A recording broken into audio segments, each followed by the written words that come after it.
Welcome to Prove It. I'm Megan O'Connor. And I'm Mary Cummings. This is the podcast for people who know that they were meant for more, but just don't know how to achieve it. Every week, we bring you real conversations, proven strategies, and that kick in the ass you didn't know you needed to become the person you really want to be.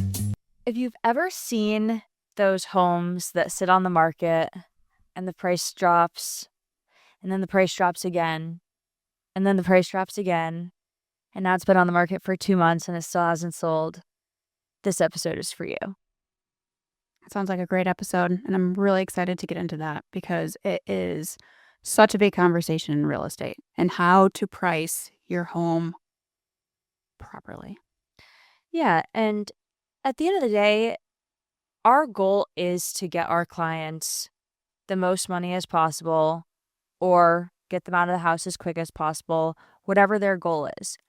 But most of the time, it's price. Highest return on investment. That's Exactly. what we're all trying to do. We're trying to be the hero. I always say, I want to be the hero. Yeah. I want to get the best price for you. And this is the way we strategize achieving the best return on your investment. And then you're going to go tell your friends, you need to hire Megan O'Connor because she's the best. I'm like, we all want that, right? Yeah. So getting to that point, let's kind of like talk through those conversations because obviously when you start, there's a range in value, right? Yeah, you've got the comps, what has sold in the last 90 days, what's selling in the neighborhood, what improvements have you made to the house. All of these are going to be factors in where you price your house. Comps can sometimes be hard though, right? Because nothing is exactly what your home is. And it's working through and showing the value of what comparables are because you have to start somewhere. You have to start with the baseline.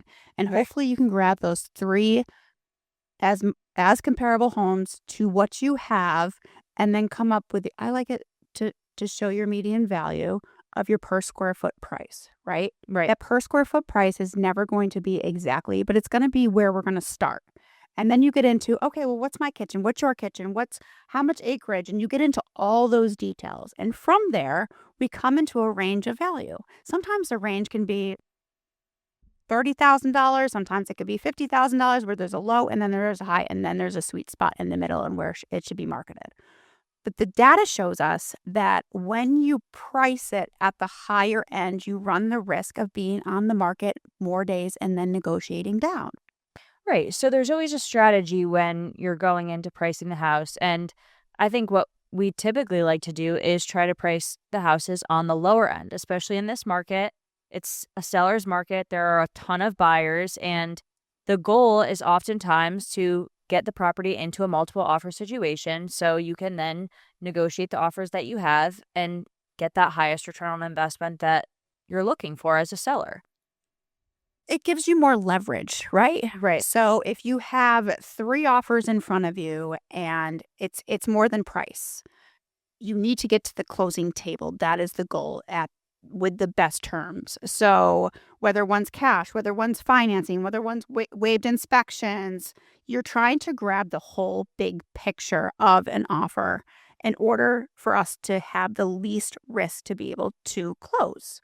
So going through that, pricing matters because when you don't have options of waived inspections, highest price, then you lose control. Exactly. And you're like, well, this is the only thing that we have. And so let's go back to the beginning and what we were originally talking about. So have you ever experienced where you knew what a home was worth and a seller pushed back on it saying, nope, you're telling me to list at, let's just say, $999.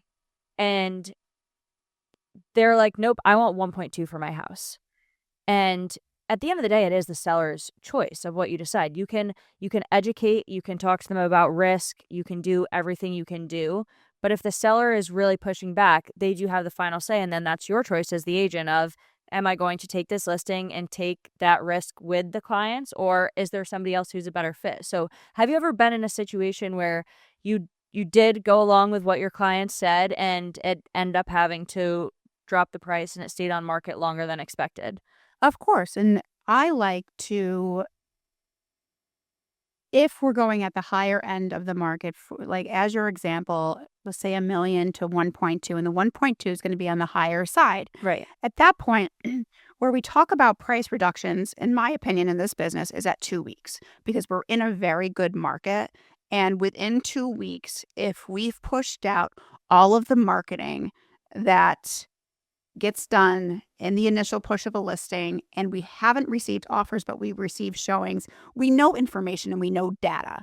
And at that 2-week point, we're going to sit down and we're going to say, okay, we've had 7 showings, open house people have come in, we've gotten some calls, and the market still isn't getting to their price. Right. The And market always tells you what your home is worth. yeah, so I like to, at those 2-week appointments, just from the beginning, if we are at the higher number, then that's where we talk about the price reduction. And that's already agreed upon at the listing appointment, because you have to have a plan in place. You can't just keep doing something wrong and expect to get a different result. Is that one-off buyer going to come in that's going to pay the price? Maybe.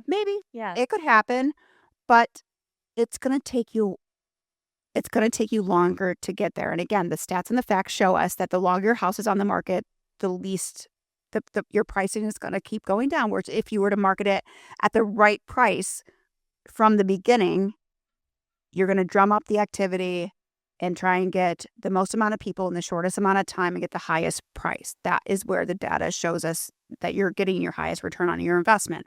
When you go about it in a different way, it's just a different strategy. Right. And that's just a different plan. So what kind of conversations do you have in those meetings? Like when you're at a spot of, this is where I know that the house is this is where I want to list it, and this is where my client wants to list it. What would happen if you just agreed to everything that your client wanted to do? It's the planned price reduction. It's that second 2-week meeting and then saying, okay, from the beginning, we said we were going to try your price. If the market wasn't appreciating your price, then at 2 weeks, we need to then drop it. So that would have been part of our 30-day marketing strategy if we were going to go at that higher price point, because the longer you keep something, the market's great right now.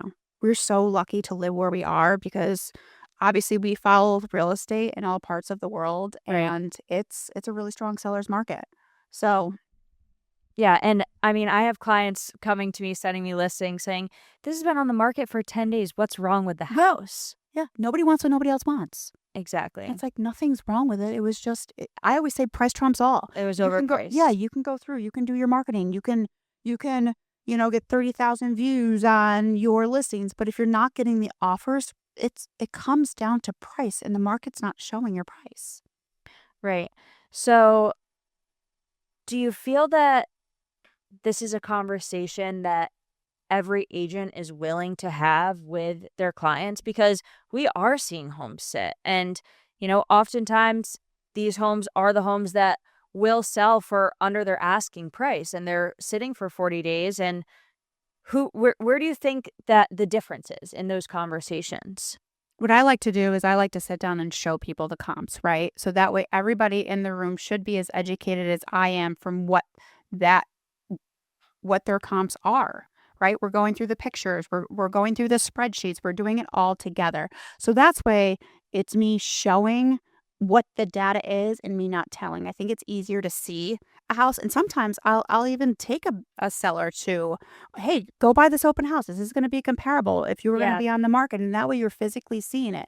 So if they are at that higher price, it's just like, where does your price then make sense?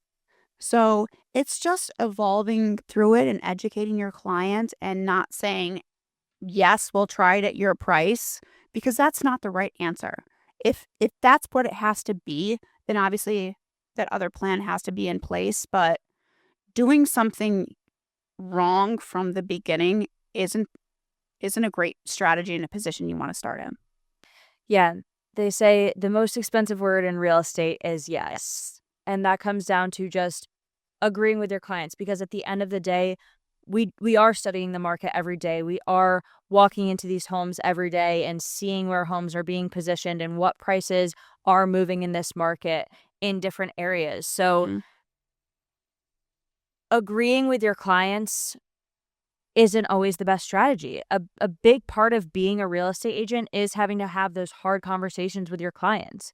It's a huge financial decision, and we're unfortunately not here to protect somebody's feelings about, oh, well, I painted my house this color and I really love it. But we're here to protect their financial asset. Mm-hmm. And if that means pricing differently so that in the long run, they're getting a better return on their investment, Yeah. then that's what we have to do. And those conversations aren't easy. No, they're not. There's two words in our business that we use: fiduciary and functionary. Functionary is you're opening the doors, you're transactional. Right. I'm going to call it.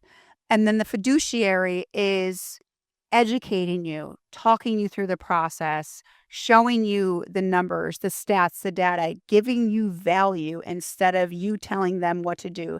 That is not, it's not in your best interest you're not the expert. Exactly. You're hiring somebody to sell your home because they have the expertise in this field. And when you're just getting yesed, you need to change your realtor. I love using the example of, imagine going to the doctor's office, and some people are hypochondriac, so they're going in there and they're like, I have allergies. I'm dying. ChatGPT this. Exactly, like WebMD. And imagine if your doctor just sat across from you and was like, oh my God, yeah, you are dying. And oh yeah, you're allergic to that. Yep, everything, and just agreed with everything that you said. You'd be like, what's going on? Why am I sitting here talking to the professional and telling them everything that they're supposed to be teaching me and educating me? And a doctor specializes in health and wellness and sickness and helping you get to a place of being better. And it's the same in real estate. It is. And it's just, you don't feel like the trusted advisor. Exactly. Like, I know when I go to somewhere, we always say this, like, I hire everybody in a specific field that is the professional, because I go to a parent teacher conference. Like, you tell me, I don't know. How's my kid doing? I don't know how to do this job. And it's just like, you always are going that to professional. And when I go somewhere, and I have a strong personality. I'm a high D. I'm a direct. And so when I go somewhere and somebody backs down to me with somebody I really want to have even a collaboration, like, let's talk this through. And I'm more the dominant personality, but I'm moving on. Right. That's You're not what supposed I'm to be the specialist. Yeah, that's not what I'm here for. Yeah. I want you to tell me why I'm wrong, or give me more information and how I'm thinking, and it's just, it's more frustrating. I'd rather be shut down. I agree. Like, no, we're not going to do it this way, Megan. We're going to do it this way. I'm like, well, tell me why. Yeah. And then I'm like, okay, I can understand that. And not every client, not every seller that you're going to talk to is going to appreciate that, because homes do have so much of a sentimental value to them. And that's what makes these conversations so hard. And that's why sometimes you do have to agree slightly, but say, okay, this is against what the data is showing us. But if this is where you really want to position your home, you need to understand the risk and go from there. So I think that agreeing, but still communicating what your expertise tells you and what the data is telling you, and communicating the risk to your clients of, if this is where we're positioning the home and it's higher than what the data is telling us, understand that in 2 weeks, if it doesn't sell, we are going to have to do a price reduction, and that is the risk. And if you wanted 1.2 for your house, you may have a better chance of getting it starting at 1, because you're drumming up that competition. It's going into a multiple offer situation. People are competing for your house versus starting at 1.2, maybe getting lucky with getting one person in the door and making that full priced offer, but most of the time having to reduce the price and sometimes ending lower of where you would have been than if you started at a lower price. Yeah. I mean, everything's always just strategized, right? We're not here throwing darts at the wall, hoping something sticks. It's because there's lower, there's middle, there's higher ends, right?